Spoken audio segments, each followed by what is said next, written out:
Welcome to the Eclectic Gamers Podcast. Today is Sunday, April 28th. This is episode 218. I am Tony. And I am Dennis. Oh, you know what? I'm not today. Tired? No, I'm not tired. I am high energy. I'm good to go today. Yes, and you know what? I was sitting there just randomly thinking, all those talk show hosts that make millions of dollars a year, they never say they're tired. And we should be held to that same standard. You would think. So here we are, full of love, life, energy, and rain. So much rain. Because normally, with thunderstorms like this, one would probably be tired because one couldn't sleep. But you know what? That world doesn't exist for us. Not here on Eclectic Gamers Podcast. So, what have you been up to?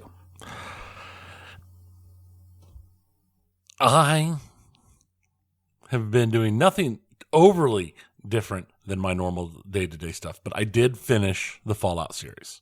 The TV show? The TV show. We'll talk about that in the video game section because I think that's where it fits best. Mm-hmm. Yeah, I mean, it is a video game-based series. And there's a lot of Fallout news immediately following the release of the show, so I think it'll segue together really good there. Otherwise, I've just been doing the normal, playing some video games, reading, doing a lot of work around the house and stuff. So yeah, nothing super special. What about yourself? Well, I started and finished a game that I will cover in more detail, I figure, during the video game segment as well, is Double Dragon Gaiden, Rise of the Dragons. And that's kind of how they say it when you start the game. So I've been doing that in terms of different stuff that I've been playing. That was a Christmas gift that I finally started up, and I kept kind of plugging away at it because it was a fun little beat 'em up. And other than that, it's been mostly just work stuff and things with my wristwatch YouTube because you're getting away from the Watches and Wonders big E3-esque event. Right. But there's been a lot of kind of post stuff to cover on that. So when I've had downtime and I've invested in the hobby, I've done that. Though I did play some pinball last night before the rain got really bad. Oh, nice. Yeah, I did some Walking Dead. It's been a while since I played Walking Dead and Iron Man as well. So nice. Because those games, the old SAM system games, they just boot up faster than the Spike system stuff. So I'm just like, I'm going to turn it on and it'll let me play in 5 seconds. Yes. The other ones is more like 35 seconds. So and you just don't have that kind of time. I don't. And that's, so I picked 2 games that don't go long either. Right. So the series is you power on Walking Dead, then you step over and power on Godzilla, then you step back and play a game on Walking Dead, then Godzilla's powered up by the time your game on Walking Dead is over. Maybe. Walking Dead is very short. So, that is true. Though I did actually get like over 130 million on the game. I only played 1 game on each. And then I was like, all right, now it's back to doing some other stuff. Like I'm not going to belabor it here, but I had to order. I could not get any watch straps to fit my Spiro Agnew watch that I was gifted. Not the one you gifted me, but the other one. Yours triggered me getting a second one on. And so I finally ordered from a watchmaker site some ultra thin lug spring bars. And that worked. Now I was able to thread a NATO in, so it finally has a strap. Nice. I think they stuck on just some spring bars they had around, is my guess, because they're just way too. I finally looked. I'm like, there's nothing that's going to fit through this unless I find some really ultra thin strap. And then I was like, oh, they make thinner diameter spring bars. So I ordered, I spent like $10 and ordered like 50 of 3 different sizes. I didn't know which thickness was best, so I just ordered a whole bunch because they're super cheap. So those finally came. So I had to go up and, power on my lights, and because sometimes you need a magnifier and stuff to get that stuff lined up. Talking about like annoyance type things, that does remind me.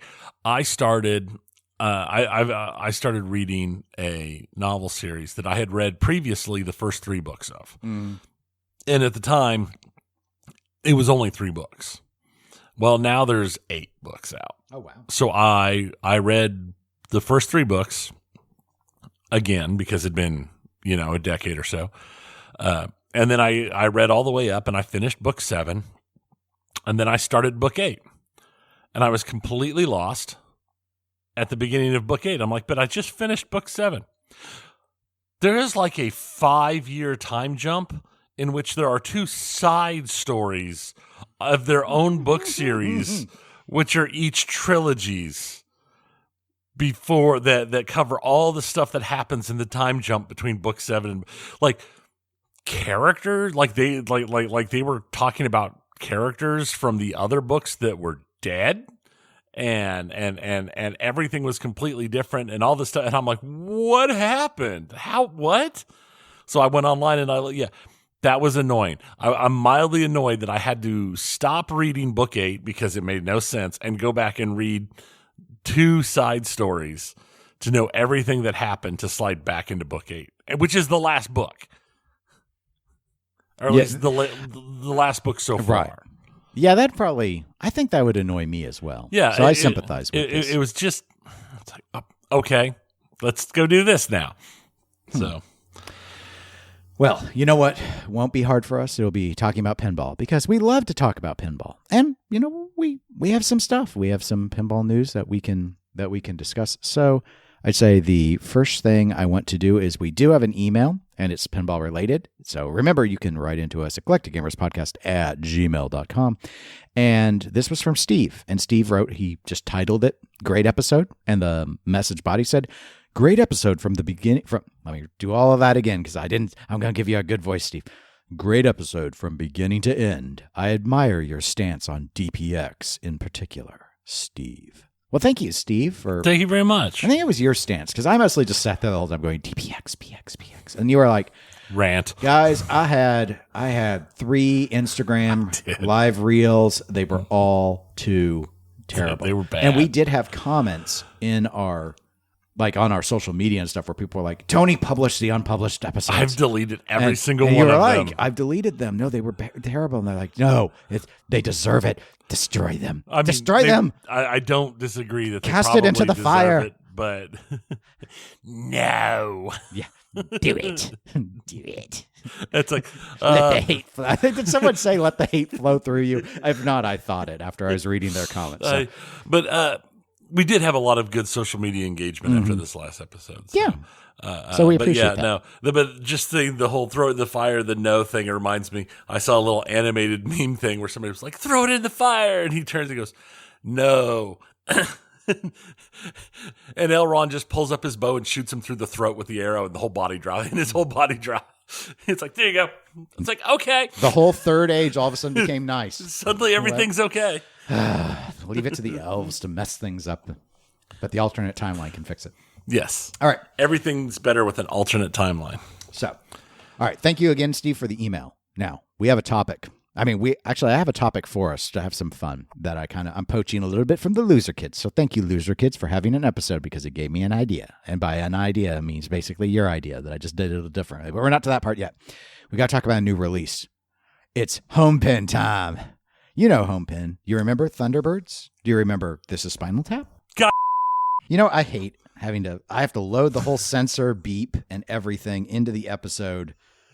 Do you want to just cut it all? No, make a new response. because then I still got to use the little scissor tool and everything. So, okay, you've got your little bad words in. There's my bad words for the minute. Gosh darn huckleberries. No, they'll probably be able to tell what you said because I don't have a beep that long. So I have to stack the beep, and it sounds stupid, but that's just how it is because I ain't getting a longer beep. Beep, beep, beep. There you go. No, you don't. Now you can just beep me myself. Well, we're not here to talk about Spinal Tap or Thunderbirds. We're here to talk about the Blues Brothers. Dennis, you know how much I love the Blues Brothers. I mean, I know you like music, and I remember that you really were very positive on Blues Brothers 2000's performance by John Goodman. Yes. Which I think, because he can sing, actually. He can. So I didn't know that this was like a beloved theme of yours. I really enjoyed Blues Brothers. Mm-hmm. I listen to the soundtracks all the time. I've seen the movie multiple times. It's a very good film. No, definitely. Me too. Now you can get one. Don't know that it's a theme that necessarily needed a pinball treatment, but if it did need a pinball treatment, it needed to be done by somebody competent. Okay. Well, it's been done by Homepin. I know. And there are a few things to note. I mean, first of all, let's note the price. Cheapest game on the market? It's recommended retail in US dollars is $4,950. I mean, it's been years since Stern Pro's traded at that rate MSRP. That's true. It's very true. They've gone with an interesting approach on the software. It's been described as open source software. And incidentally, I have a link in the show notes to the article with Pinball Magazine, which has like a newsletter thing that kind of, or I'll just call it an article that goes into detail about Homepin, but for this title. But anyway, so for the open source software, the way it's been explained is people will go to a forum that I guess Homepin will have for the Blues Brothers, and that's where they can talk about software changes. And people, even if you're not a programmer, you'll be able to find the other like different versions there. And I guess the moderators are supposed to test them out and whatnot, I assume, to ensure they don't make the machine explode into flames. And anyway, so people can develop their own rules, because one of the, I don't know if this is the motivator, but we do know that one of the criticisms of Homepin has been people don't really like the rules very much on the two titles that they're somewhat familiar with. So there's that, Tony. Does that help? Open source Blues Brothers. No, that doesn't Tony, help. That's the last thing I want. Open source. The Linux rules. Why do you hate Linux? Rules and the balancing of rules in the game. We've seen this time and time again, where good rules can make even a bad game fun. That doesn't come from having a million cooks in the kitchen. Do you really think there'll be a million, though? I mean, oh no, there'll be like 12, but that doesn't mean that that it's going to turn out anything decent. It is going to be a hot mess at best. I doubt you'll find very many that have rules that are even halfway enjoyable. But the very concept of an open source rule set for a game just makes me shudder. Well, if you're curious about the game, actually going on right now while we are recording is the Taipei GTI Arcade Machine Show. And so an early prototype version has been put on display there. I've included an image of the game that's, I believe, in the booth, so you can kind of get a sense of it. And I think it's kind of interesting because if you look at this, and you can see it, Tony, and the listeners cannot unless they go and check out a news source on it. However, to say simplified is perhaps an understatement. I don't have a great close-up here for us right now of the playfield, but you can see the playfield. I saw someone once basically loosely compare it to Meteor's layout. It does appear to be entirely single level layout, and there's no monitor, there's no like LCD display. They added an LCD display, for those that don't know, to Spinal Tap, but all it does, as I understand it on Spinal Tap, is randomly play clips from the movie Spinal Tap, and then there's like another screen, I think it's a DMD to show score or whatever. Maybe it wasn't. I apologize. It's been a while since. This isn't about Spinal Tap. This is not that. This has no monitor. This has no DMD. This has what appears to me from the back box shot to be numeric display, not alphanumeric, numeric displays. The size of these things, to me, the best analogy I can give you is this looks like a Gottlieb System 80A display set. That's what it looks like. It reminds me of the displays I had on Super Orbit and Jacks to Open. That's what it looks like to me. But they look like they're just numbers, large numbers, not alpha. So it's going to be basic. The layout, and again, this is a prototype, or say inside the layout. The layout's obviously an old school simplified layout. The art on the layout is actually I'm going to include the translate. This does not look good at all. This actually looks pretty awful. It's really awful, especially the translate. The translate is so terrible, AI cartoony, weird. So here's the thing that once I saw this and I saw that, so it's open source, but with a game like this, who cares? ? I mean, here's the thing. When I first heard about the game coming out, my thought was, open source. So people are going to be able to go in and stick in the assets that they want. Well, but there's no screen. So if people want stuff, like if they want to basically not have to worry about copyright issues, and they, as their own personal collection device, wanted to throw in movie clips or whatever, it's moot. There's no place to do it. So all you can do is fix the rules, but you could just buy Meteor instead, right? Which they made plenty of. Blues Brothers as a theme, in my mind, should be treated almost as a music pen. Well, it's a musical. I mean, there's Right. musical numbers all throughout the whole movie. And It's like Rocky Horror. Right. Rocky Horror would be great, being treated basically as a music That's pen. probably Homepin's next game. Of course it is. But I mean,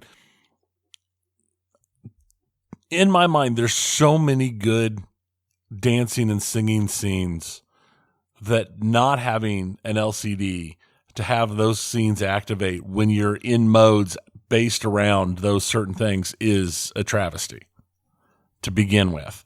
And then when you combine it with all of this art and that play feel, it is depressing. That's what it is. It is just flat depressing.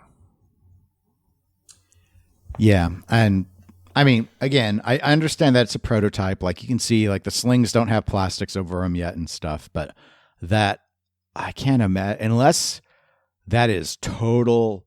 Here's the thing. I don't understand if this is play. I want to say the playfield has to be placeholder art because it's horrid. It's horrid.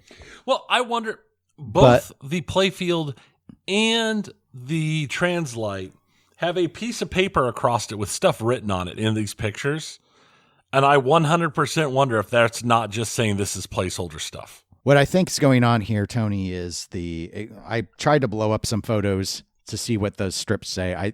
And I couldn't make it out, but it's probably the art is subject to change labeling because there was, when Pinball Magazine's article came out, they did have it like watermarked all across there saying that this is just like well, I'm assuming these are some elements that were something akin to from the poster or something. It's been a while. Yeah. So, but the playfield art is I definitely really don't from a understand putting poster. in placeholder playfield art and not just doing a whitewood if it's not ready. Like, okay, you put a big sticker on it but I mean, you could still have, remember Scott Denisi when he had total when it was total annihilation Right. as a whitewood, and there was stuff written on it, like saying like these are the Elwyn drops and these are the Jake drops and stuff. I get that part. I just don't know the point in just putting a whole bunch of blue all over it. And anyway, it's not a good impression. But No. But even setting aside if they got the art right, is this going to have audio elements from the film? I'm going to go out on a limb with that price point and open sourcing the software. There's no way they have the assets for audio. Right. I do see where Mike with Homepin, the strategy, and there was I didn't include it in our internal show notes, but there's a thing, you can kind of see it in the photo that I provided on the wall, a little picture. It sort of explained kind of like the flyers that pinball machines usually have. A lot of this really emphasizes like cheapest recommended retail price of any pinball machine on the market and stuff like that. Mike has, in interviews that I've heard with him before, really emphasized his desire to have something like he wants to produce games for people that are looking to put a pinball machine in their game room who are not pinball people, which is weird. Looking for people who want an art piece. I get it, but it's also weird because he's not established, he's not a major player. So I agree with him, and I've talked about it before, especially pre-pandemic, about that I do think there is a market for lower priced gaming that is simplified, but it still needs to leave a good impression. Right. And where I struggle is when a lot of people are trying to fill out their game room, and maybe it works a little differently in Australia than it does in the United States, but there are plenty of distributors and such who deal in both new and, they take trades, they have used games. You can get used games. That's my long story short. There are used games that are well under $5,000. Yeah. Especially now that the market has cooled off more. Of an era that this is clearly in the realm of. But right. If you want a single level game with numeric displays, you can find games like that under 2,000 pretty easily, especially if you're going to the early 80s, which is what these displays look like. Right. The thing is you don't get the theme.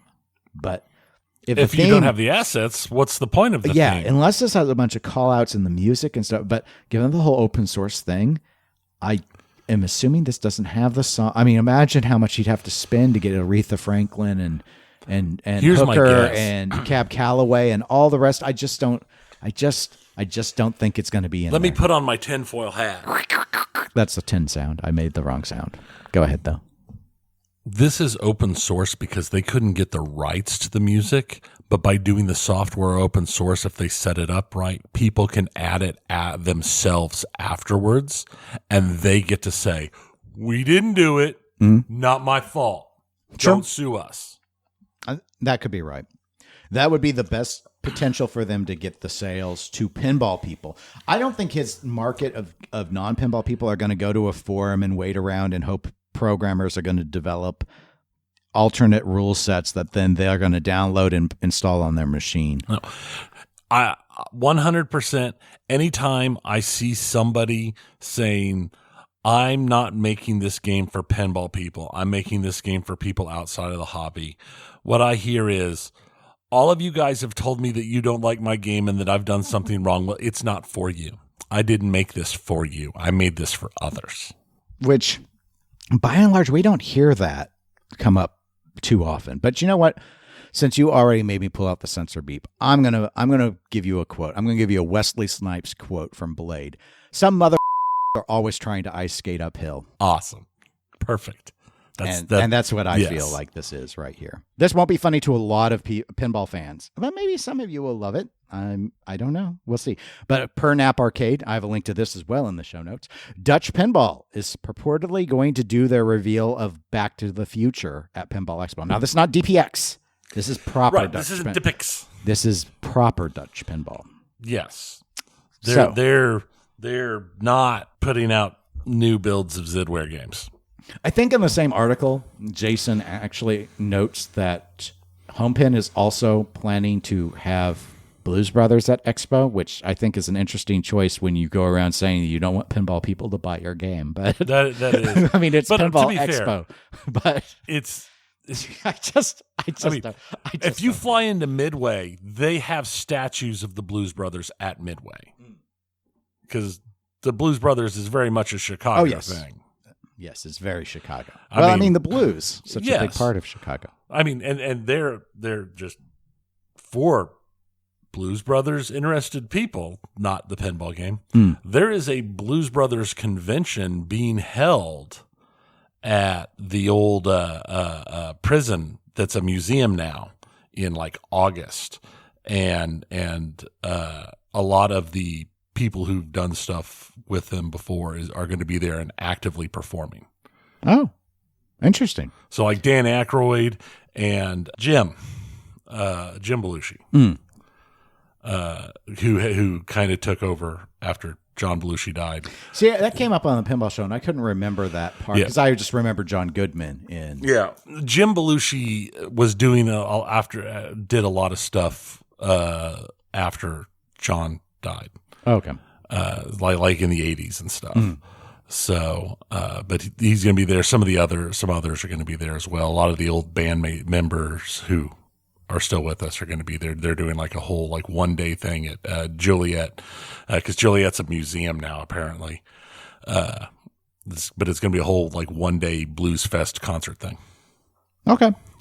Well, if they have cosplay, someone could try and go dressed as this machine. They You didn't know that's where I was going with. What do you think I would win if I went dressed up as the Homepin pinball machine? I don't know. That's funny. That's funny.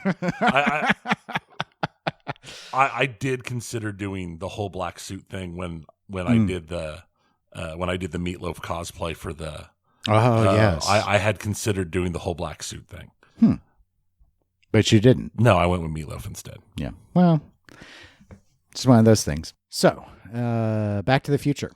A lot of people love this license. I've heard it's been done before. Every time we've talked about it, people are and we've said we don't understand why people want this. We hear from tons of people that they're excited for it and that they're really interested for whatever reason. Mm-hmm. Yeah. But anyway, this has been a heartbreaker for a lot of them. I know and this isn't so much a statement about Dutch specifically. It's a little bit, but it's mostly when it's a beloved theme, people want a major company to do it because they think the odds of it being done well are higher. And I would agree. They are. They are. Statistically, they are higher. Wasn't there a rumor like last year that like Stern was going to do it as like a kapow or something like that. There was a rumor last year about that. Because I recall people being excited for that thought. Yes. Yeah, there was a lot of speculation that Stern might in part, I think that was driven by the fact that Data East so early in its history, and Joe Kamikow has such a relationship with being involved with Data East, since they had done Back to the Future before, that it would make sense for Stern, which is just a continuation of the Data East line at this point, really. Yeah. Would go and revisit it. But obviously that's not been the case. And I just think it's sort of surprising / shocking that a company that has spent 10 years only making one game, The Big Lebowski, got such a prestigious license. Personally, I think that this hobby is such an insular bubble that the demand for Back to the Future broadly, like as a license in the community, isn't nearly where people think it still is. It's just not the same anymore. But, right. But regardless, I do think as a license it would do fairly well, or has the potential to do fairly well. But it'll be interesting to see, because like as a game, The Big Lebowski wasn't a bad game. It was maybe very 90s in how it handled a lot of things, but it shot reasonably well. I think the rules were reasonably appreciated. And so I don't think that Dutch is going to it's not going to look like the Homepin Blues Brothers. It's not going to be like that. But there are going to be concerns about the speed of production. And, there have been a lot of people that have just watched Dutch from a distance, and it's all well and good when it's not you waiting 10 years for your game, but trusting to give them money at this point. Are people willing to let them, are they forgiven, and do they get to linger on? I have no idea. Okay, so Tony, this leads me to a topic that I thought would be kind of fun. I was listening to the latest Loser Kid Pinball podcast, and they started talking about like themes and what people would like to see. And we've done this before, I know, but there ain't a ton of news. So hey, low hanging fruit. So I'm calling it ThemeDreams. ThemeDream. Dreaming the theme. Theming to dream. And, I know we have different feelings about like band pins versus other type of pins and all that, but I just thought it'd be kind of fun. You don't need them in any particular order, but just kind of going back and forth. I thought, given we've talked about Music Pin here with Blues Brothers, what are 3 bands that we would like to see, just like as a theme, not having to worry so much about. I think the way they did is they tried to pick company and designer and all that. I don't care about any of that. Just sort of, just like this would be a good pinball machine. So I'll tell you one of my three bands that I would name would be Fleetwood Mac. The Rumors album could be the focus if you wanted to pick a specific album, but honestly, it's such an iconic rock band. They have a very unique sound. They really should have a pinball machine. It's sort of surprising that they haven't. I think it's probably has to do with a lot of band conflict. But now that they lost one of their founding members, if you're gonna do it and you want to have access to people doing call-outs and stuff, we've seen this like with Rush and stuff. After they lose a bandmate, sometimes the motivation seems to be there. So I think it would do fairly well, and they have quite the catalog to pick from. So I'd say Fleetwood Mac. What's one of your 3 bands that you would name? The Boss. Bruce Springsteen. Now that could actually, I think his style of music in particular could work very well for while you're playing pinball, because it is very rockin'. Yeah. Second one I'll name is Journey. I mean, come on. I think we've talked about Journey before. We have. You don't stop believing. You got to hold on to that feeling and hold on to that pinball machine. I think a Journey machine could print money. So I'm always been surprised that they did. It's such fun rock. And again, it's one that when people think about that they want upbeat, high speed song styles to rock out to, it's just widely appreciated. I think it would do very well. What's the second one that you might name? Huey Lewis and the News. I should have known you'd bring up Huey Lewis. You think it'd sell? No, God, no. Well, I didn't ask you if it would sell. I didn't think that was what we were going for. It's not. I'm just asking it's themes, but I'm asking the question. It's like, is that just you just need an LEO1 for Tony, or is No, I mean, it would sell. I don't think it would sell huge. I don't think it would sell Springsteen huge. I don't think it would sell like Journey huge. No, it would sell, but not in the same level. But I just really like Huey Lewis. Yes. Yeah. No. That makes a lot of sense. For my last one, I would, other than because there was controversy towards the end of his life. I'll name it anyway. I still think Michael Jackson would sell very well. Oh, it would. Michael Jackson would sell gangbusters. I mean, he was the king of pop for so long. The songs are so well known. They're fun. I still have a couple in my playlist that I like to listen to. I do too. So I think it would perform very, very well. It would. And I would like the music, so I'm going to name it. Yeah. What's the last one you would maybe suggest? Getting harder now. No. Yeah. I'm just trying to think if I want to be that memey. Yeah. Yeah. Taylor Swift. That was almost what I named. Honestly, she's done so well for so long at this point that she doesn't have a machine. Yeah. The only excuse is, well, it's not nostalgic, or, well, not enough guys will buy it. Right. But she's so big across so many demographics. I don't think it would matter. I don't think it would matter either. I think that would be the machine that non-pinball people buy. Mm-hmm. Because my original thought, I was going to go with something, again, that falls into the normal thing. But it's like, that would be huge. That would sell gangbusters. I'd probably sell more than any of the other ones we've suggested. In fact, it'd probably sell more than all combined. of them combined. Yes, probably. Probably. I can't wait to see Dutch Pinball when they have Taylor Swift. All right. So then I thought for a theme dream, we could jump to movies. So yes, I know I've said it before, but it's still a great idea, I think, is Die Hard. The only problem is all right, so custom callouts at this point, because we can't have Alan Rickman and we can't have Bruce Willis doing custom callouts at this point. But it doesn't have to have custom callouts. Yeah. And you could get some weird side character, some Nedry version. I just imagine, like, I want a thing where there's a big tower, kind of like in Godzilla, but instead of it lowering, the ball has to fall off the top of the tower. And there's magnets on the side of the tower to try and pull it into the tower. Yes.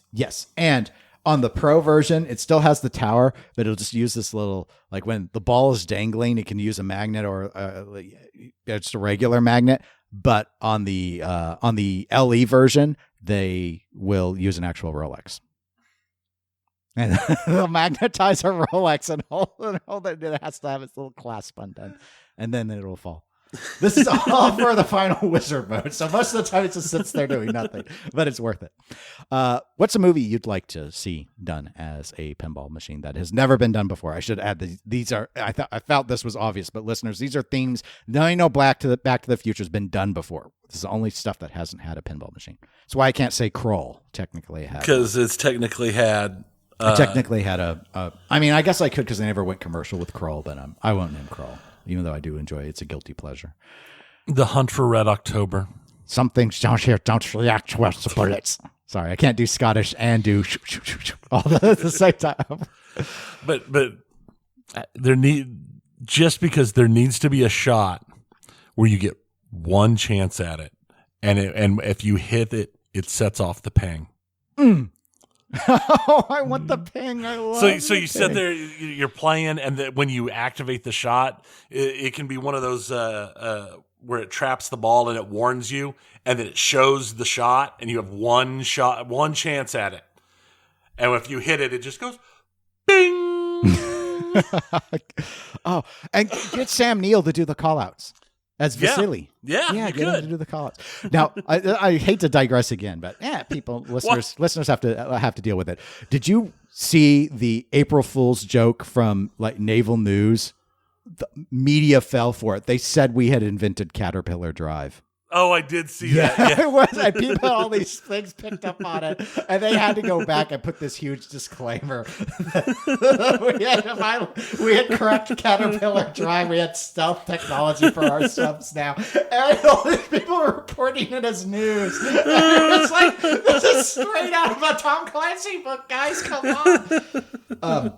I'll give you one. Obviously, Alec Baldwin played Dr. Ryan in Red October. Then eventually that role got well known for a couple other movies from Harrison Ford. I'm going to do a Harrison Ford movie, but not a Clancy version of it. Air Force One. Oh, Air Force Get One. Off my plane. That would be great. And that line has to be used like all the time. Of course, like, it every does. time you drain, maybe you're the villain, and every time you drain, it's him telling you to get off the plane.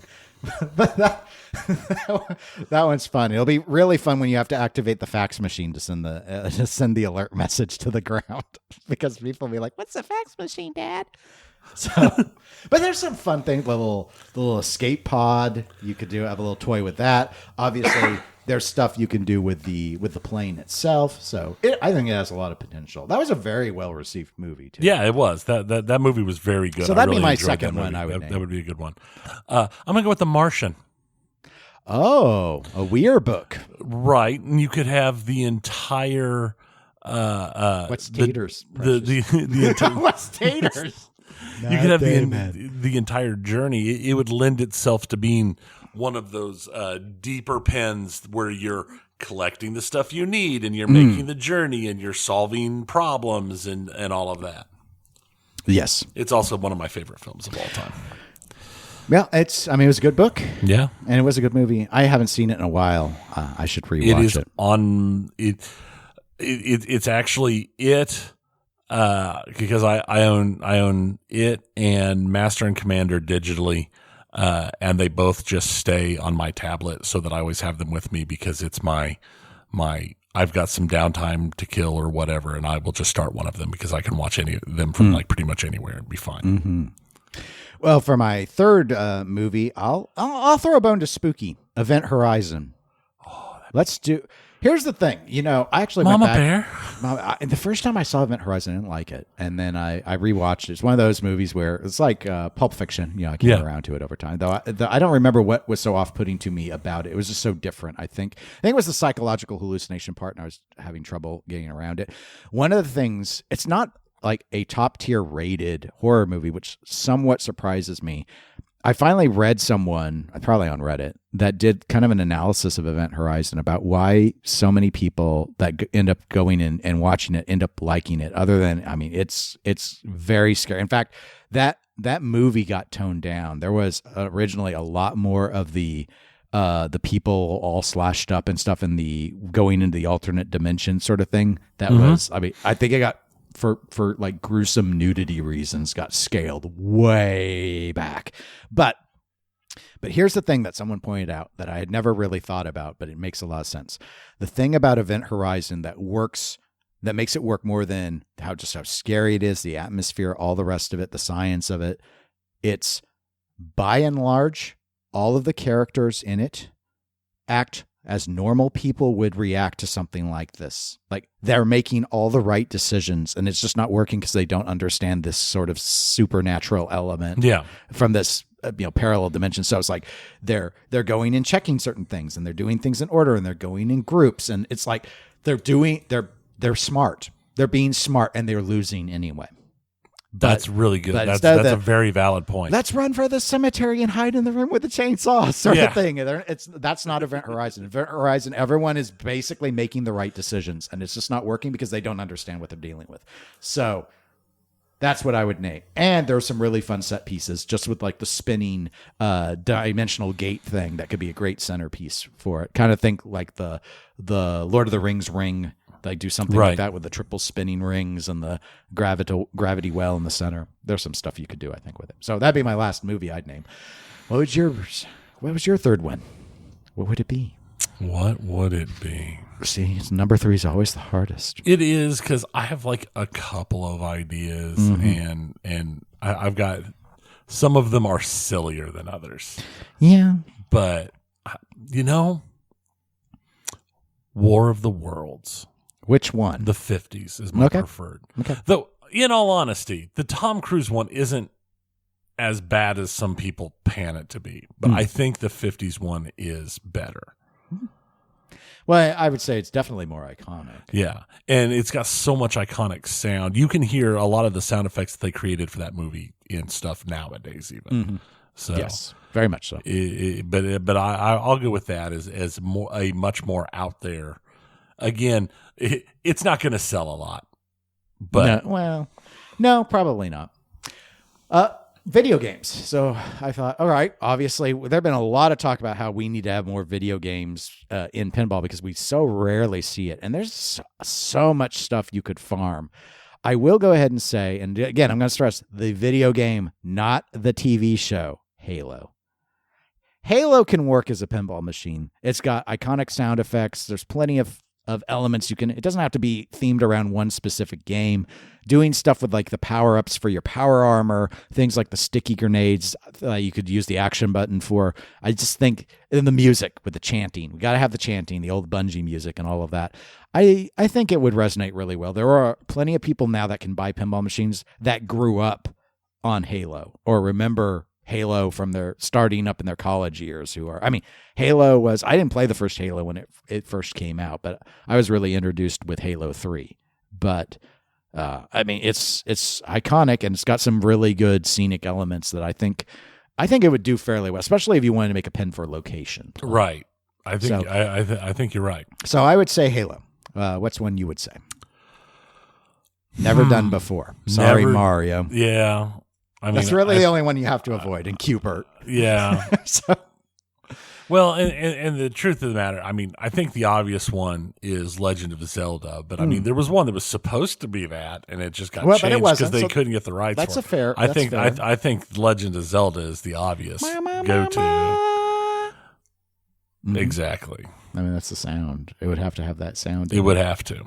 I think video games are a lot harder because there's so much stuff that I like, but how much stuff is really sort of transcendent. I play 4X's like almost that's a huge portion of what I play, and 4X's do not translate to. Nobody wants to play Age of Empires 3, the pinball machine. No, not necessarily. Though, I wonder if something like Civilization could work. It would require a real special rule set. Yeah, but again, it'd be more focused on like the resource allocation and stuff, or something like that. Same, like an XCOM style game. That would be a good one. But yeah, I don't know if I would necessarily name those per se. But one of the things that I was thinking of, again, going off of something really iconic, could be Donkey Kong. Just Donkey Kong as not maybe the original Donkey Kong, but maybe something more themed around Donkey Kong Country. I'll go ahead and name that as the second one. That's not a Dennis pick. I actually didn't play those games. I've watched them speed run, but I think there's some elements where you could take something very simple like, get these bananas to gain your, the points and, hit these shots to convey a platforming section or something. I think there's some room there. But you could also just sort of go back to the more earlier format and say, yeah, you're just trying to stop someone from getting up and stealing your wife who very deliberately chose to marry you and is not being rescued, sort of thing. So I guess, something with Donkey Kong I think would, and he's so iconic, that's why it would sell. So that'd be my second, would be something with Donkey Kong. Yeah, no, I can see that. And notice we've been sticking very much with a theme here. I will go with. You'll have to let me know. This might not count. This might be a little too treading on toes. But Mario Kart. All right, I think it's different enough that racing game. The high speed games. Well, that's what Cosmic Kart Racing. I feel wanted to be, right. But no one wanted to pay for the license that would have made it great. Right. And I think you could do, especially with all the toys and all the stuff they've got nowadays, you could do so much with it. It would be a lot of fun. Mm-hmm. Yes, I think it's a really solid pick. Let's see. So I've done a shooter. I've done kind of a platformer. I feel like I want to do, and you've done a racer.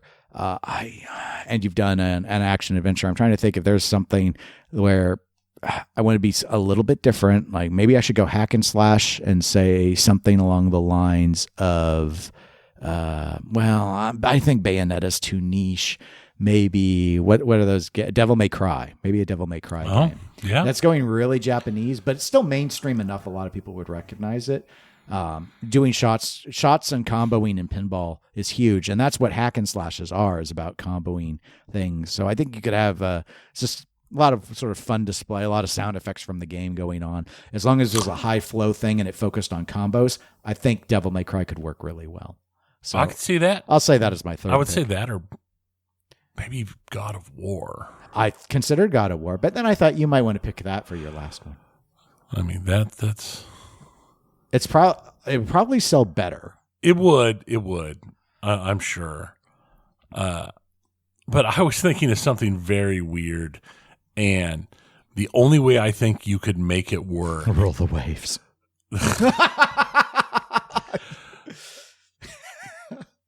My favorite part is when you have to shoot the left or I have to open your Excel spreadsheet. True. You have to, it's simulating me left clicking on the spreadsheet. It'd be interesting to do. I don't know how well you could make it work, but Tetris. That I've wondered about Tetris too. It would be, the rules would have to be very careful. That would be a programmer's challenge to figure out a way to really make it feel like Tetris and be pinball, but it would be so cool to see. Right. It would be worth it to see it. So someone do it. So homebrew it. I mean, because if you did a thing where like you're aiming for shots to basically summon pieces in. Yeah. Or if you want to get real crazy, so crazy, 4 buttons. The 2 of the buttons flip the flippers. The other 2 buttons move the pieces on the back on the LCD left and right, but you have to hit the targets to rotate them right. Yeah, no, you could make this a nightmare. The LCD would have to be in the playfield. Yes. Yeah, that's the only way that sort of concept. It'd be so unique, though. It would be, and it would sell nothing. I don't know. Yeah, it'd be a big gamble, but I would love to see it just as a intellectual exercise. Right. So for the final dream themes, I thought we could do some TV shows. So, all right, low hanging fruit. I know Breaking Bad. It should have had one. I mean, 24 had one. Breaking Bad should have had one. Pizza on the Roof multi-ball. Yeah, there you go. It's a gimme. Yeah. I mean, it makes. I know. Complete some sense. of these are going to be low hanging fruit, right? We've grabbed some low hanging fruit so far. We're not too proud to do that. Yeah, I'm going to go with Babylon 5. Oh, I would like Babylon 5. That would be fun. It's one of the first real kind of before Lost gets all this credit for telling this long story over seasons, but Babylon 5 was there first. Yeah, and its story was like put together before the show was started filming, and it actually makes sense. It didn't feel like you were dartboarding like Lost felt like the last 2 seasons. Right.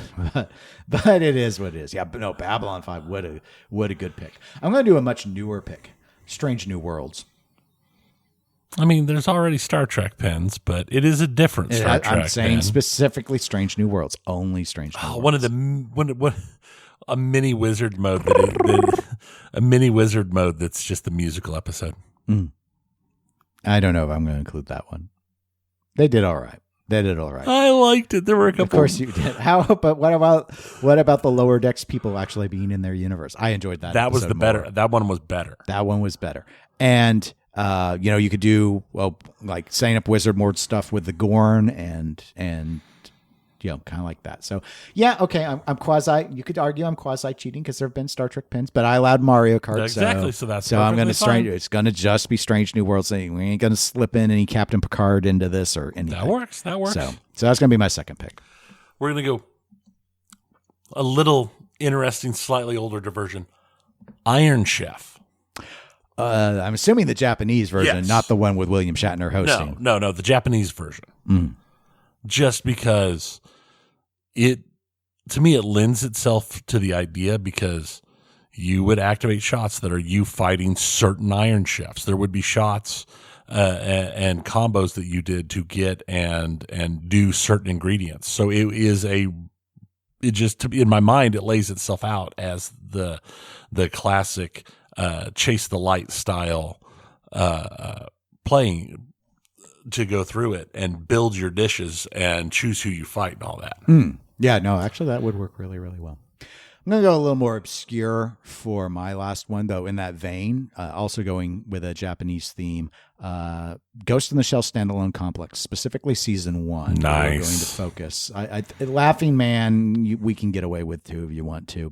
And I know there's a homebrew that's done Ghost in the Shell, but really with the Tachikomas and everything else going on with it and the Major and all of that, it's a fun cast and it would sell terrible, but there's a story there that you can go through in the season, just like any movie pin would be. And I just think it's colorful and bright, and you get that that kind of creepy dystopian cyberpunk going on, elements that you can throw into the game, kind of like the kind of pieces we'd see with like Final Resistance and stuff. You do some stuff with power-ups and things of that nature that would allow you to have certain scoring opportunities, or you maybe at the start of every ball, you pick your character from the police force that you want. Like, do you want to be the major, or do you want to be the guy without any tech upgrades, or and I don't know what his advantage is other than having a awesome mullet, but just all that sort of stuff. So that'd be my third pick. I think that could be a good one. Are you going to pick an anime having to do with weightlifting? No. Because you know what? It hasn't had a pinball machine. It hasn't. It hasn't. I don't think and it has. It's maybe that'll be Homepin's and next it's an game. a large amount of fun as an anime. But no, I'm going to continue my little oddballish segues.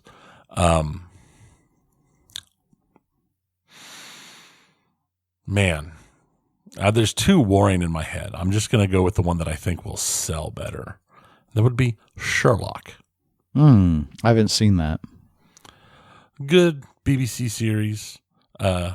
Benedict Cumberbatch as Sherlock Holmes. A lot of fun. Well regarded overall. I think it would be fun. As everything else, it lends itself to kind of having the journey, with solving cases and everything. So I think it would work pretty well. Though I will throw out a little extra addition. They're at the point, I don't think it would be terrible to have an updated version of Doctor Who. Because that's what I originally was thinking, but I felt just saying an updated Who would be too. It's Strange New Worlds is a completely new thing, right? If you wanted to say Doctor Who, but they don't go back to any of the old Doctors, I would have allowed it. Yeah, but I think I don't. So you want it? You could do it as a sequel, I guess. I was saying updated with all the new Doctors and the old Doctors, but I mean either one. That's why I was on the fence with it. Mm-hmm.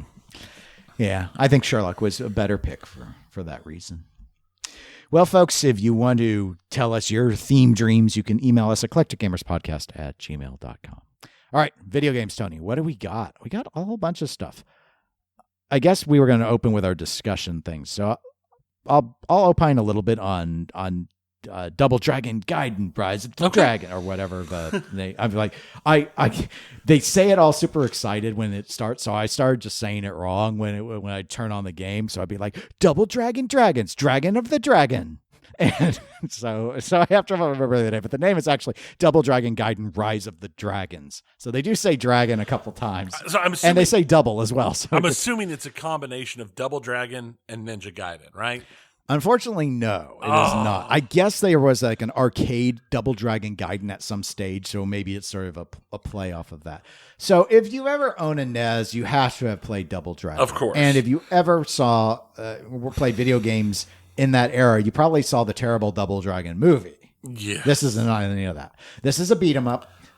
Pretty straight. Well, it better be a beat 'em up if it's a Double Dragon. So I did not play it co-op, but it has that option. I played it with tag team single player. So I could hit a button, kind of certain fighting game style, and I could bring in my backup character. And you can pick any of the characters to be your primary, any to be your backup. You gain tokens by cashing out money, kind of roguelike style. Like any money, it costs money to buy upgrades as you go along. Every time you beat a sub boss or a boss, you can do upgrades. They're random that you get to pick from. So think kind of roguelike, though the levels never change. Like the order of the enemies and all that is fixed.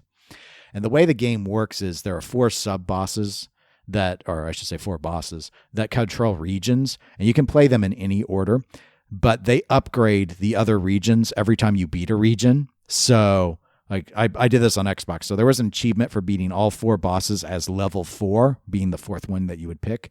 So like one guy, you have to go deeper in the level every time. So every time you go up a level, there's like a new sub boss stage, and then you have to go further into the level. So like there was one guy he's Anubis, and he's just there with his like little staff, and you fight him. He shoots lightning and stuff. So like you fight him right at near the start of the stage if you pick him first, And then like if you pick him third, he's at the top of a pyramid. And if he's the fourth boss, he's not even in human form anymore. He is like a floating Anubis head that's spewing toxic gas and stuff. So there's a guy with a machine gun. His final form is he's in a helicopter shooting at you. You have to actually shoot him out of the helicopter to fight him on the ground.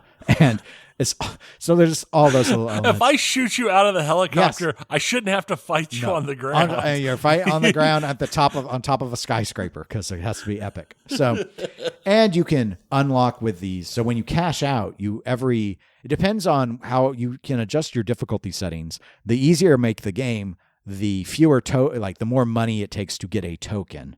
Like the default settings are $1,000 lets you have a token at the end of you can quit anytime and cash out. So you go along, you pick your characters. You can use those tokens to unlock other characters, including like the bosses. You can play them, not as helicopter version, but so you go through it.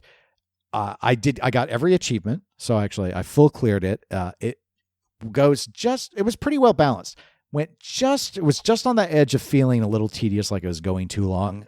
Given how long the stages get later, it can actually be a significant time investment to go through and play it. You beat the 4 bosses, and then you have not much of a spoiler, but then the mayor will basically let you can join the mayor who sent you on this run. He'll like give you $10,000, and then you can enforce your new police state reality, or you can go and try and fight the mayor, and beating the mayor will let you have $20,000 because I beat him once. I ran out of money one time. I had him down to like 14 health left, and I lost. Well, because before I fought him, I had to fight all 4 of the sub bosses at once.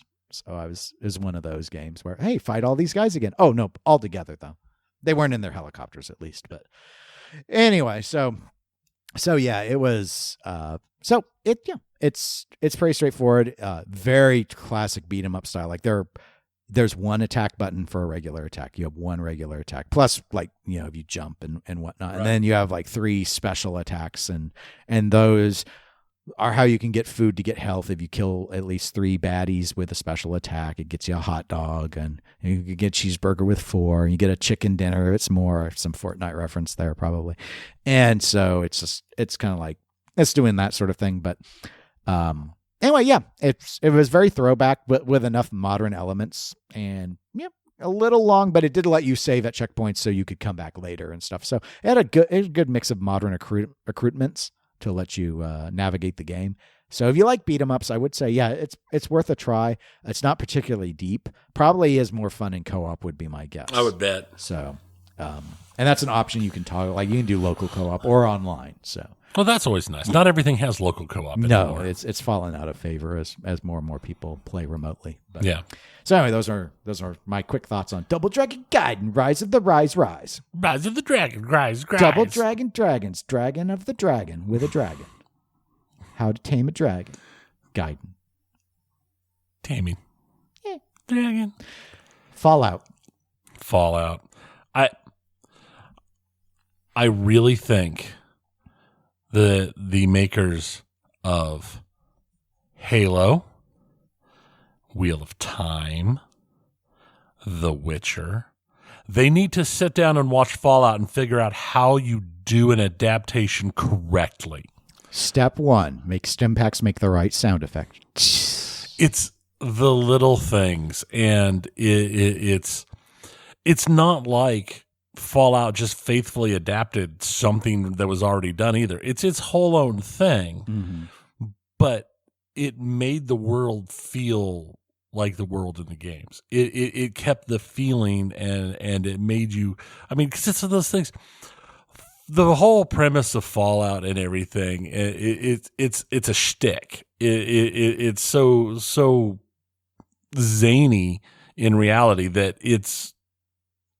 you got to take everything tongue in cheek, but they did it and made it good. Like really, truly amazing. Yeah, it's fun. I felt watching the arc. It's already renewed for season 2. Oh yeah, which is good. I did, as a show, nailed the tone. Did feel it dragged a little bit, It had a moment here or there. I thought it started very strong, which is good because that was the problem with Andor. Andor started slow and people didn't forgive it and didn't even get to the third episode, even though they dropped the first 3 so that people could get to the good episode right at the start. I think that's what hurt Andor. Yeah. Fallout. I still think Andor is the best of the starters. The first 2 episodes are some of the strongest in the series. And yeah, it drags a little bit because you're following these different characters. And of course, it takes a little while before their paths start to intersect, at least for some of them. One of the things I really liked about it, though, is with the zaniness of it, like they even, and I guess after the show came out, they went ahead and like announced the stats, the character sheet stats for the characters, because you kind of see it because you're following like this Brotherhood of Steel guy, and you're like, this guy is an idiot, and it's like, yep, no, his intelligence is like a 3. They literally made him stupid, and so he acts that way, and so you just have all these different pieces coming together in that regard. There are a lot of little Easter eggs as well. I think there are a few of the Justified casts that were pulled in because Walton Goggins is known, at least by me. That's what I first knew him for. Was Justified. Me too. And so there's some pieces like that. Kyle MacLachlan is in a few of the episodes. I'm waiting for him to write a Fallout Sandworm. He doesn't do that, but there's some pieces to it that kind of reminded me of Twin Peaks. So I think they're looking at some stuff, knowing where some of these people are from as well. But a lot of relative unknowns are also starring in this. Yeah, and so it was solid. Yeah, I think even the really there's a couple of the little side characters who some of them aren't. They're only in an episode or 2. Some of them don't even survive the episode or 2, but they're great characters. Mm-hmm. Yes. So, yeah. And so, yeah, overall, it's interesting. It's taking a very different approach in the sense of it is doing a lot of flashback to before the bombs falling to set up some of the story arcs. And I think also that's to help humanize the ghoul that we are following in particular. So, and I think that's something we'll probably see less and less of. I think so. I think it was mostly just to sort of establish like that. Because again, they are doing this so it appeases the fans, but it's like, well, what about people who've never played Fallout? Right. So they're not going to know like the vaults were a bunch of experiments on people unless that's laid out for them. Gamer will know box of puppets. Yeah. So anyway, very well done. This is the strongest video game TV show. I was going to say since, but I'm drawing a blank on TV show video games that have been done very well. Yeah. Not there have not been very many that have gone the TV show route. Most go the movie route. Right. Or if they go TV shows, they're animated, which is kind of a different animal. Yeah, there's a lot. I mean, because there's other things that you can work around because you're able just to draw it. But anyway, so yeah, I think it's very strong, especially for a video game adaptation. It's very strong. So even if you've never played Fallout, I think it's worth checking out. Now, the games have been reaping the rewards bigly out of this. Oh wow, have they ever? I've downloaded Fallout 76 because it was free for Prime members. So I was like, I'll go ahead and download it. I didn't know that. Yeah, there was like I read a little announcement. It was free for PC and it was free for Xbox. Wow! As long as you were a Prime member, there was a code to get through Prime. But yeah, because Fallout 76, when that game came out, it was like panned hard. It was panned hard, and I was like, I don't want open world Fallout. Make Fallout 5. Yeah, and I still want Fallout 5. Right. But well, I mean, and the thing to remember is like Fallout 76 that came out like 6 years ago. Yeah, it's old. It's old, and they broke 1 million players in a day in a 24-hour period. Wow. 1 million players. That's the first time that's ever happened. And for a short time, Fallout 4 was the best-selling game in Europe. While Fallout 4 was the best-selling game in Europe at that time, the top 10 list included 3 Fallout games. 4, 3, and 76 were all in the top 10 best-selling games of the week. So I hadn't heard that. I want to think, and I might be misremembering, I wanted to think I read that Fallout New Vegas set a concurrent Steam record for the game after the show came out. Yeah. And the Fallout 4 sales, just to know what it took for Fallout 4 sales to make it the number 1 spot in Europe, it had to jump 7,500%. Jeez. So, and to cap it all off, Bethesda did their Fallout 4 next gen update. Oh, to make the graphics better? To make the graphics better, That's to make smart. it work better on the new PlayStations and new Xboxes. That's smart.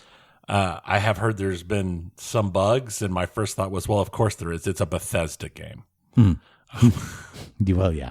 It's an update to a Bethesda game. Yeah. Of course there's bugs. Yeah. But It's what they do. I would say this is 100% an enormous a win for Bethesda. Mm-hmm. And for Amazon. I mean, it's been huge. I've seen it listed everywhere. I've seen people talking about it everywhere. Its critical review scores have been extremely good. Yeah. Like over 90%. So. Yeah, it has done very well for them. So this is one of those like really enormous successes that a lot of times you don't really see or hear. And again, the fact that the showrunners seem to be treating the series with so much reverence while making it their own and doing their whole own story is refreshing based upon the kind of stuff we've seen in the adaptation market lately. I mean, yeah. Too bad the Dark Tower movie couldn't have been as well done. That was what it was. So, Microsoft had some goodish news. They're probably happy about all these Fallout sales now that they own Bethesda. Yes, that helps. They actually had a 51% increase in gaming revenue, primarily due to the Activision merger. Not surprising given the size of Activision. But caveat emptor. They had to, at the same time as they were making that announcement, announce that they had a hardware revenue had dropped 31%. Xbox console sales are dead. Yep. It's Figure which it we've out. known. That's why. Yeah, that's why they're pushing onto other consoles. They're That's pushing why cloud. They're games pushing out. PC. Yeah. Pushing Game Pass. So the question is how? I'm assuming that Xbox is going to try and get jump on the next gen. They're going to try to be first to market. You're probably right. There's been some rumors floating around that for their next gen specs that I've been hearing, let me put it a different way. I've been hearing more about their progress than I have about Sony. And I know Sony's got to be working on it. It's just we're hearing a lot more talk about it out of Microsoft. And of course, if Microsoft now has the catalog of publishers that even if they still want to cross post on PC same day, there will be people that in theory might finally give up their PlayStation in the next gen and get an Xbox. If there's enough stuff ready, right. Which wasn't the case when this latest console dropped. In fact, it's still kind of like Microsoft, I'm saying this as someone who plays on Xbox, but like Microsoft, you've bought like a dozen companies. Where's all the like cool new stuff? Because it's been a few years. Yeah. I mean, Bethesda dropped Starfield, which let's face it. They had far higher hopes than that. I mean, Starfield should have been a big deal. So we'll see if they recover their console sales next gen. It ain't happening this gen. It's not. No, this gen's a loss. Last gen was a loss. Maybe they'll just go out of business. Oh, they won't go out of business, but they might become more software oriented. And there's always a possibility that they will leave the market of hardware sales. I mean, I have a hard time seeing it because even if they're not leading the market, it's not like they're losing money on the market. That's a good point. So we would just have to wait and see. Yes. Just like we'll have to wait and see, we'll have to wait years to see what the next BlizzCon is like. Because don't you all have phones? Because we don't have a BlizzCon again. I wonder if that's killed BlizzCon forever. Something has definitely... Do we really need BlizzCon? I don't think we really do. And I wonder how much of it is just that BlizzCon was a thing that Blizzard did that was like their own special kind of direct. Right. And now that they are effectively under Microsoft, they'll just be involved with the Microsoft Directs. Mm-hmm. I don't know that there's necessarily a need because none of the BlizzCons that even existed in the build up to the last one in 2019 really had anything huge, because just Blizzard doesn't have enough stuff to handle or to put out a whole bunch of huge stuff. I think BlizzCon is much like E3, a thing of the past. I don't know that we're going to see it again, because it came back last year. It went over meh, and now they're like, yeah, we're not going to do 24. And they didn't say we're coming back next year. They said they said that they will be looking into returning it sometime in the future. Okay. Yeah. No. So it might be held for like super special things. Maybe if they put out a new product. Yeah. We'll see. Oh, they're so excited because of their new 20th expansion for World of Warcraft that is going to completely change everything and set them up for the future of World of Warcraft, whatever that is. It's supposed to be some major change, and I don't know. It's World of Warcraft, and yay, they're putting out creepy looking crystal dwarves, and it's not crystal dwarves. May be the shark that gets jumped. Yeah. Because the pandas the weren't. Pandas seemed a bit. I was out before the pandas came, because I was like, "Come on, guys, that was a meme. That was an April Fool's joke," and then it turned into reality. So, and last, and certainly least, we talked last episode about how Embracer was done with their restructuring. They're set up. They're just going to sit down and make good games and put them out. That's where they are. And they kept that for like a week. And then they just said, oh, by the way, we forgot to mention in our restructuring that we're going to go ahead and break Embracer Group up and cease to exist as Embracer Group. And we're going to form 3 new groups.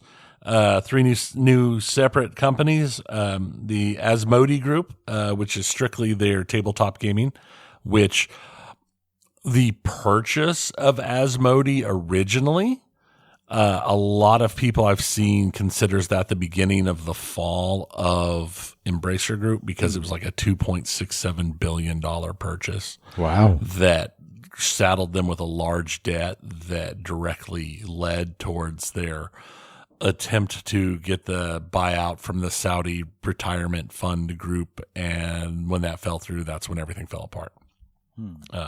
They're also separating a second group that they're calling Coffee Stain and Friends.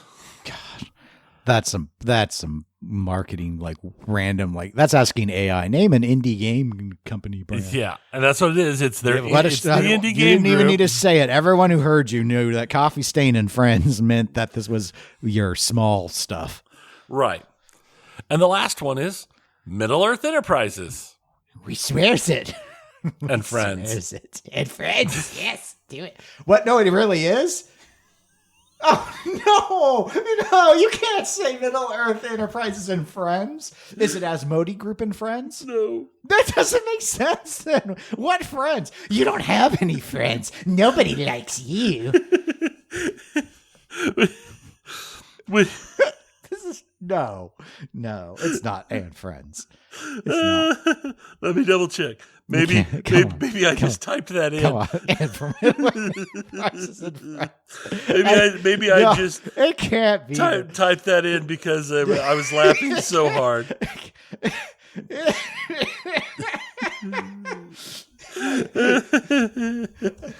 I can't believe.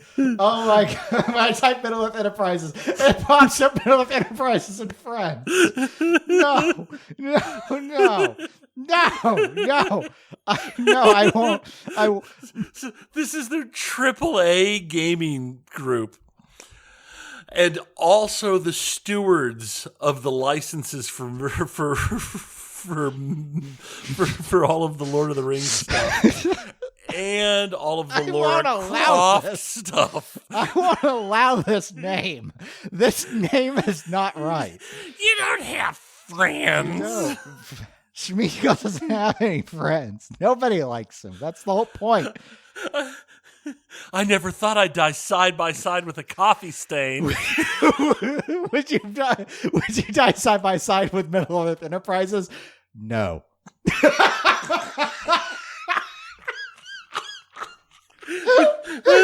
is not right. The head gentleman that I didn't write his name down for Embracer Group did an interview where he said that there may have been some mistakes made in the last few years that led to this.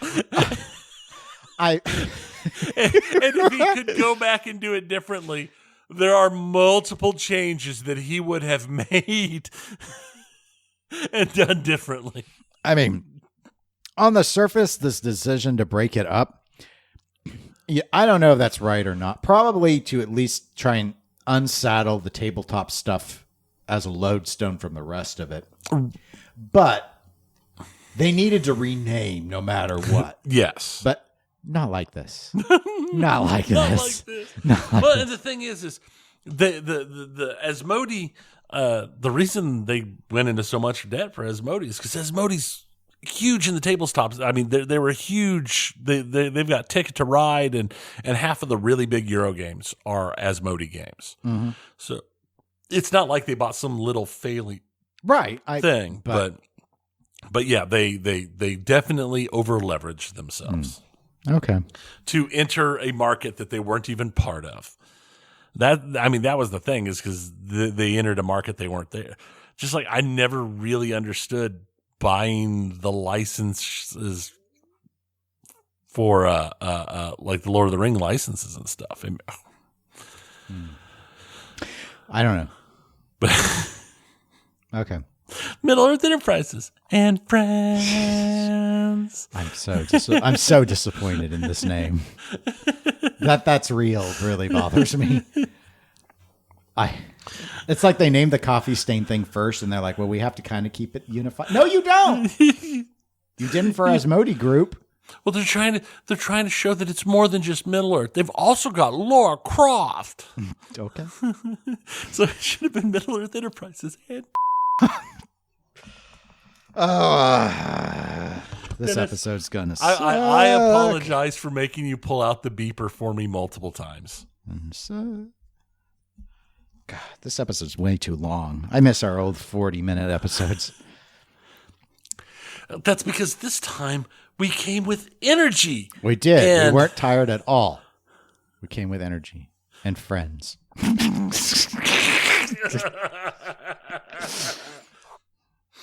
Well, if you want to be our friend, you can email us, eclecticgamerspodcast@gmail.com, or go to facebook.com/eclecticgamerspodcast. But if you really want to be our friend, you have to buy our friendship, and that's at patreon.com/eclectic_gamers. But it's as low as $1. It's low as $1 a month, so we're cheap friends. But that's what it takes.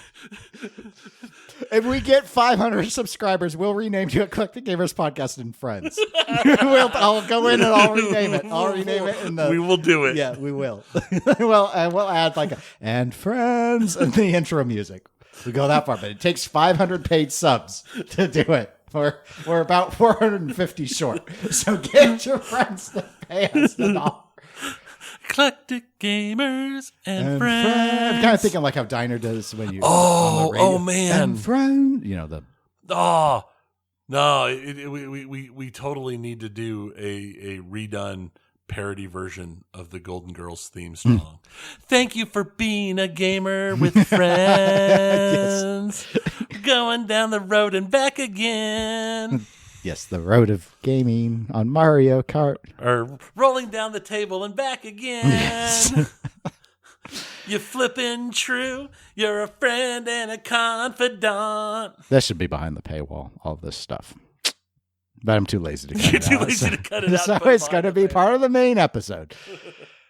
All right. Well, that's all I have for them. You can also reach us on Instagram. It's eclectic_gamers. Yep. No friends. No friends. Actually, we have a bunch of friends on Instagram. Yes, but we don't have it in our name. Well, we don't have it in our name. Yet. I don't know how that works. Well, We should have the episode in 2 weeks. I'm traveling, but I'll be back for that one. So we will maybe have more gaming news to talk about. Maybe there will be more breakups of what's left of not Embracer. I don't know. They're gonna separate Coffee Stain and Friends to just Coffee Stain, and Middle Earth Enterprises and Friends to just Middle Earth Enterprises. And they're gonna start a fourth one. It's just Friends and Friends. Friends and Friends. Okay. Until next time, my name is Dennis. I'm Tony. Goodbye. See ya.